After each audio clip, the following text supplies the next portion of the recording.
what's up? We're the Patriot Sisters. We are here at a worship protest, worshiping Jesus. We're asking some Christians their perspective on Christianity, separation of church and state, all those fun questions, politics, everything in between. So let's go have some fun.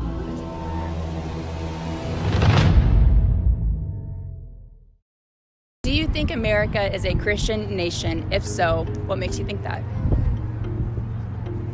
What? I don't want to. Were we stereotypes because of this? I don't know. I mean, you were sought out because of your shirt, but America was founded on Christian values. When George Washington was inaugurated, he walked from where he was inaugurated to the church across the street and dedicated the nation to the Lord. But obviously every nation has a choice to either make God, in God we trust. We can choose to embrace that, or we can choose to let that become just some old slogan that we used to have. I think it was started off to be a Christian nation, but it has fallen away from that drastically. yeah. And then what about you? I'd say definitely that we were rooted and grounded in that, but sin has overcome our nation. Do you think that Christians can be patriotic? Absolutely. I believe it. I believe that because if you accept Jesus into your life, that you are automatically a patriot and that you stand for what is right in America. I feel like if we have Jesus behind us, then the country can be run in a proper way. Absolutely. I think that the Lord put order in for a reason, and he established a government for a reason.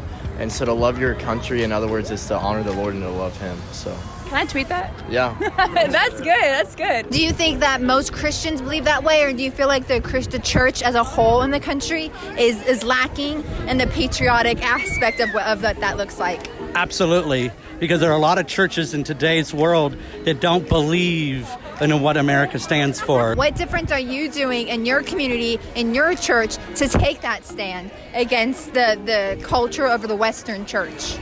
I'm sharing Jesus everywhere I go. I wear this hat because it's the best hat at the world. It is a pretty good hat. It's a pretty...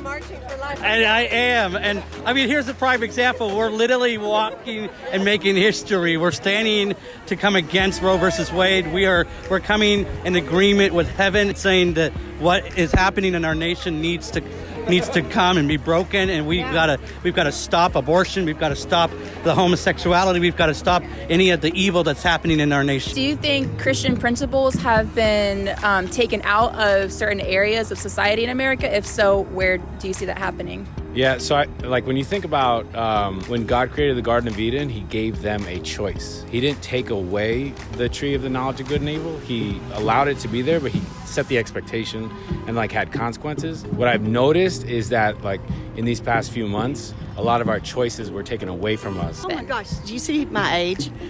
So Young. Yes, I do see it. the schools, when they took out prayer in the schools, and now we have a moment of silence now.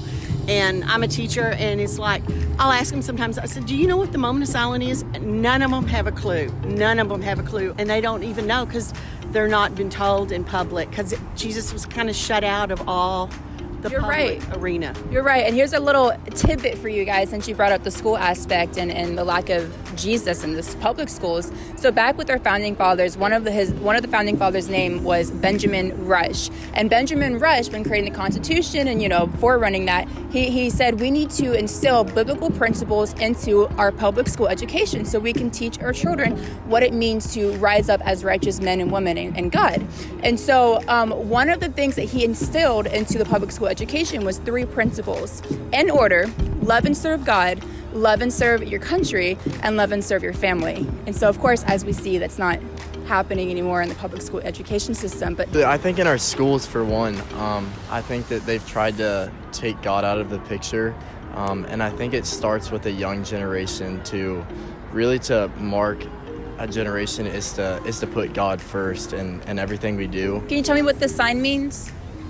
62 million more babies died in the stomach because a long time ago they made a rule of if they don't want the baby, the doctors can kill it. And how does that make you feel?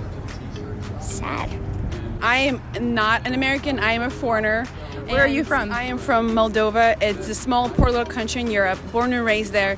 And the difference that we have there and the difference that we have here is absolutely enormous. There, we were persecuted for worship. We were persecuted for our freedom. Obviously, Moldova was part of the Soviet Union in which you are not allowed to worship, and you had to declare that there is no God. A lot of teachers and students would persecute you in school for being a Christian, for worshiping, for just the fact that your parents went to church and you got bad grades and everybody made fun of you, and your grades would go down just because you're a Christian. Yes. You want to join us? Yeah. Come on, go Do ahead. you see any similarities between what's happening in our country now versus what was maybe happening in the beginning back in, where you were from? 100%. I mean, with that law, the sign right here says it all. Let us worship.